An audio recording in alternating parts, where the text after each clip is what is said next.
ব্লকের দমোহনা গ্রাম পঞ্চায়েতের বারাস বুথে প্রায় 600 মিটার পিসিসি ঢালাই রাস্তা উত্তরবঙ্গ উন্নয়ন দপ্তর থেকে প্রায় 35,80,000 টাকা স্যাংশন হয়েছে। তারই আজকে শুভ কাজের উদ্বোধন ছিল এবং জেলা পরিষদ থেকে আমাদের জেলা পরিষদের সদস্যা কৃষ্ণা সিংহ রায়চৌধুরী তরফ থেকে 12 লক্ষ টাকা এই রাস্তার উপরে একটি ছোট কালভার্ট আছে, সেটারও আজকে উদ্বোধন ছিল। সর্বমোট প্রায় 48-49 লক্ষ টাকার কাজের উদ্বোধন এখানে ছিল। দীর্ঘদিনের মানুষের দাবি ছিল, কারণ এই রাস্তা একদম কাঁচা, এখানে এর আগে কোনো কাজই এর মধ্যে হয়নি। ফলে মানুষ এই রাস্তার কাজ শুনে পেয়ে খুব খুশি এবং ধুমধাম করে আমাদের অনুষ্ঠান আছে।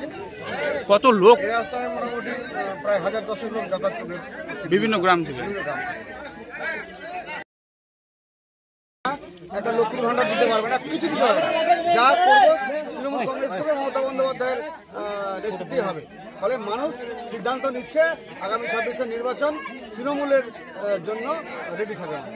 যেমন মুখ্যমন্ত্রী বলে দিয়েছেন যে আমি বেঁচে থাকতে বাংলা এনআরসি হতে দিব না, এবং বাইরে যারা শ্রমিক কাজ করছেন তাদেরকে যে ভিন রাজ্যে ডিস্টার্ব করছে বিজেপির নির্দেশে, তার জন্য সবাইকে আসতে বলেছেন এবং যেখানে যেখানে সমস্যা হচ্ছে তার জন্য টোল ফ্রি নাম্বার করে দেওয়া হয়েছে এবং তারা যোগাযোগ করে তার সঙ্গে সঙ্গে সেই থানায় ব্যবস্থা করা হচ্ছে।